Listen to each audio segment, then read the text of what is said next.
जय हिंद मेरे मित्र। आज मैं आप लोगों के लिए लेकर के आया हूँ चौधरी रणबीर सिंह यूनिवर्सिटी के बीते 5 वर्षों के क्वेश्चन पेपर को एनालिसिस करके उसके आधार पर मॉडल क्वेश्चन पेपर के प्रीवियस 5 ईयर का एनालिसिस करके बनाया गया। देखिए, यह बीएड फर्स्ट ईयर एग्जामिनेशन जो अभी होगा 3 तारीख से शुरू है, उन सभी बच्चों के लिए बहुत ही ज़्यादा हेल्पफुल रहने वाला है। और यह क्वेश्चन है चाइल्डहुड एंड ग्रोविंग अप, इस सब्जेक्ट का सबसे पहला एग्जाम है। और यह वीडियो उन सभी दोस्त के लिए है जो बीएड फर्स्ट ईयर में है, चौधरी रणबीर सिंह यूनिवर्सिटी से बीएड कर रहे हैं और उसका सब्जेक्ट है चाइल्डहुड एंड ग्रोविंग अप। देखिए यहाँ पर सबसे पहला कि यहाँ पर आपको टाइम मिलेगा 3 घंटे का और आपको कुल 80 मार्क का प्रश्न पूछा जाएगा। और उसके साथ साथ प्रश्न आपको दो लॉन्ग बाइलिंगुअल रहेगा, Hindi plus English. Question Hindi plus English दोनों में रहेगा दोस्त। कुल 5 प्रश्न के उत्तर दीजिए, प्रत्येक खंड से कम एक प्रश्न का चयन करना अनिवार्य है। इसका क्या अर्थ है हम आगे समझेंगे। किसी प्रश्न के सभी भागों के उत्तर का एक साथ निरंतरता में दिए जाने चाहिए। किसी प्रश्न के सभी भागों के उत्तर, इसका अर्थ यह है कि जैसे आप कोई प्रश्न को शुरू किए, जैसे क्वेश्चन नंबर 1 को आप बनाना शुरू कर दिए और उसके सभी पॉइंट को आप नहीं यहाँ दे करके आगे कहीं से यहाँ 1-2 इसका पॉइंट दिए और 2 पॉइंट उसके बाद डिस्कस कर दिए तो उसका कोई वैल्यू नहीं माना जाएगा। उसी तरह किसी भी विसंगति या अनुवाद त्रुटि के मामले में प्रश्न पत्र के अंग्रेजी संस्करण को ही अंतिम माना जाएगा।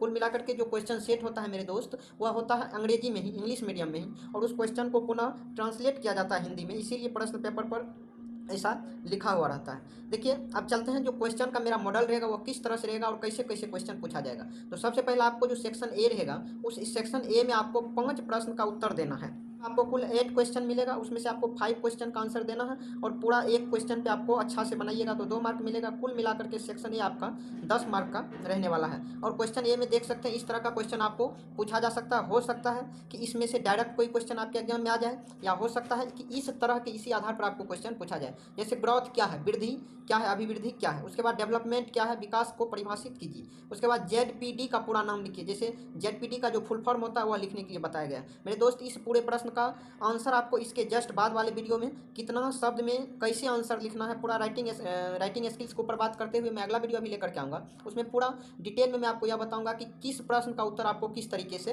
देना है। चलिए चलता हूँ मैं नेक्स्ट क्वेश्चन की तरफ। क्वेश्चन नंबर 4 में यहाँ पर आप देख सकते हैं पूछा गया संज्ञानात्मक विकास किसने दिया। आपको पता होना चाहिए कि संज्ञानात्मक विकास जीन पियाजे का दिया हुआ एक सिद्धांत है। मैं इसके अगले वीडियो में पूरा डिस्कशन कर दूंगा। अभी नैतिक विकास का सिद्धांत किसका है? नैतिक विकास का सिद्धांत कोहलबर्ग का है। उसके बाद आईडी ईगो और सुपर ईगो यह क्या होता है, इस तरह के क्वेश्चन आपके 5 मार्क वाले क्वेश्चन में पूछा जा सकता है सेक्शन में। और यहाँ आप देख सकते हैं किशोरावस्था किसे कहते हैं। किशोरावस्था को लेकर के भी जो है child development and growing chapter में बहुत बार प्रश्न पूछा जाता है और इस बार भी कुछ न कुछ एक न एक प्रश्न अवश्य रहेगा।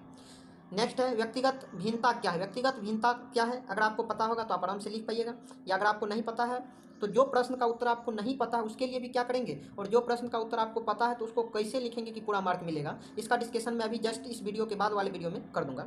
चलिए अब देखिए, लघु उत्तरीय प्रश्न, शॉर्ट आंसर टाइप क्वेश्चन है। यह प्रश्न प्रत्येक प्रश्न 4 मार्क का है और यहाँ पर आपको कुल मिलाकर के 5 प्रश्नों का उत्तर देना। यहाँ आप देख सकते हैं कि इसमें 9 यानी 9 क्वेश्चन है और 9 में से ओनली 5 क्वेश्चन का आपको आंसर देना और प्रत्येक क्वेश्चन 4 मार्क का। कुल मिलाकर के आपको यहाँ 20 मार्क्स अर्थात 20 मार्क का प्रश्न है। यहाँ अगर आप 5 प्रश्न बनाते हैं तो आपको 20 मार्क मिलेंगे।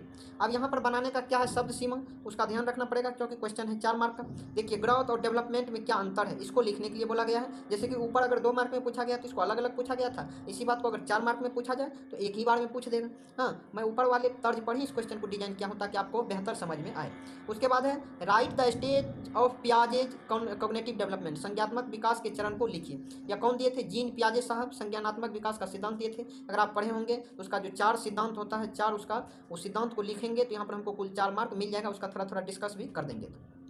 इसी तरह से नेक्स्ट क्वेश्चन है वाइगोत्स्की के सिद्धांत का मुख्य बिंदु लिखिए। देखिए, यह सब क्वेश्चन जो भी अभी मैं बता रहा हूँ, डिस्कस कर रहा हूँ, यह इतना इंपॉर्टेंट है कि डायरेक्ट भी आपके परीक्षा में आ सकता है। चलिए नेक्स्ट देखिए, कोहलबर्ग के नैतिक विकास का संक्षिप्त वर्णन कीजिए। जो कोहलबर्ग साहब थे उसका जो नैतिक विकास है, नैतिक मोरल डेवलपमेंट, उसका यहाँ पर आपको वर्णन करने के लिए कह रहा है। Pre conventional level, conventional level, post conventional level, इसका जो 3 लेवल होता है और उसका जो 6 चरण होता है, उस 6 चरण और 3 लेवल को अगर आप डिस्कस कर देते तो यहाँ पर आपको 4 मार्क मिल जाएगा। उसके बाद देखिए एरेक्जॉन नाम के जो मानव सामाजिक यानी मनोसामाजिक विकास सिद्धांत है उसको समझाने की बात कर रहा है। उसके बाद हेरिडिटी अनुवांशिकता क्या होता है और इन्वायरमेंट का इसके ऊपर क्या प्रभाव पड़ता है, यानी कि किसी एक बच्चे के बालक के विकास में आनुवंशिकता और पर्यावरण दोनों में किसका किस तरह से इफेक्ट पड़ता है उस बात को समझा दीजिएगा तो आपको 4 मार्क मिल जाएगा। उसके बाद चाइल्डहुड क्या है, बाल्यावस्था की विशेषता को लिखने के लिए बताया गया है, यानी कि बच्चे में विकास कैसे होता है, किस उम्र से किस उम्र तक के बच्चे में सीखने की क्या क्षमता होता है, यानी कि जो भी उसका बाल्यावस्था की विशेषता वो सभी लिखने के लिए बोला गया। उसके बाद है लर्निंग। लर्निंग को हमेशा सीडीपी के अंतर्गत अधिगम कहा जाता है। लर्निंग पर फैमिली और का क्या इफेक्ट होता है, लर्निंग पर परिवार का क्या प्रभाव पड़ता है। आपको पता होगा कि जो बच्चे ठीक ठाक फैमिली से बिलोंग करते हैं उसका सोचने का नज़रिया तरीका अलग होता है। सीडीपी में ऐसा पढ़ाया जाता है। क्यों होता है? क्योंकि उसका जो डेवलपमेंट होता है आसपास के बच्चे का जो डेवलपमेंट होता है आसपास के एनवायरनमेंट के अकॉर्डिंग भी होता है। चलिए अब चलता हूँ सेक्शन सी की तरफ। यहाँ देख सकते हैं आप लॉन्ग आंसर टाइप क्वेश्चन। इसमें आपको किन्हीं 3 प्रश्न का उत्तर देना है और प्रत्येक क्वेश्चन 16 मार्क का आपका है। 16 मार्क एक क्वेश्चन में आपको मिलेगा, जिसमें अगर 16 मार्क आपको मिल रहा है तो जाहिर सी बात है कि क्वेश्चन को आपको काफ़ी डिटेल में बताना पड़ेगा। जिसमें पहला क्वेश्चन है जीन पियाजे के संज्ञानात्मक विकास के सिद्धांत का विस्तार से वर्णन कीजिए। देखिए अगर 16 मार्क मिल रहा है तो आप क्या करेंगे, जीन पियाजे से रिलेटेड 2 मार्क में भी क्वेश्चन, 4 मार्क में भी और 16 मार्क में भी, तो दोनों में क्या करेंगे, जो करेंगे वह यह है कि शब्द सीमा का हमको ध्यान रखना है। शब्द सीमा कितना किसमें शब्द लिखेंगे वो आगे के वीडियो में मैं डिस्कस करके आपको बता दूंगा। यह वीडियो लंबा नहीं हो इसीलिए मैं जल्दी से खत्म करता हूँ। उसके बाद नेक्स्ट क्वेश्चन है लेव वाइगोत्स्की के सामाजिक विकास सिद्धांत को समझाइए। इसको भी सेम क्वेश्चन तो ऊपर वाला ही है, लेकिन इसका जो आंसर राइटिंग होगा ना वो अलग तरीके से होगा। उसके बाद कोहलबर्ग के सिद्धांत को लिखना है। उसके बाद क्या है, सिम्यूड फ्राउड के विश्लेषणात्मक सिद्धांत की व्याख्या करें। एरिक एरेजन के मनोवांशिक विकास सिद्धांत का विस्तार से वर्णन कीजिए। उसके बाद है ग्रोथ और डेवलपमेंट, विकास और अभिवृद्धि में क्या अंतर होता है उसको डिटेल्स में बताना है। उसके बाद किशोरावस्था की समस्या और उसके समाधान पर प्रकाश डालिए। यहाँ प्रकाश डालने का मतलब यह नहीं कि आप यहाँ पर टॉर्च से प्रकाश डालिएगा, कभी कभी कॉमेडी में ऐसा किया जाता है, तो यह सब प्रकाश नहीं डालना है आपको। यहाँ पर आपको क्वेश्चन को अच्छे से बनाना है डिटेल्स में। उसके बाद है व्यक्तिगत भिन्नता का अर्थ स्पष्ट कीजिए तथा शिक्षा में उसके महत्व को लिखिए। व्यक्तिगत भिन्नता क्या और उसका शिक्षा में क्या महत्व है, अगर आपको नहीं पता है तो नेक्स्ट वीडियो में मिल जाएगा उत्तर। मैं यहीं करता हूँ समाप्त। मैं मिलता हूँ आपसे अगले वीडियो में इस सभी प्रश्न का उत्तर के साथ। जय हिंद।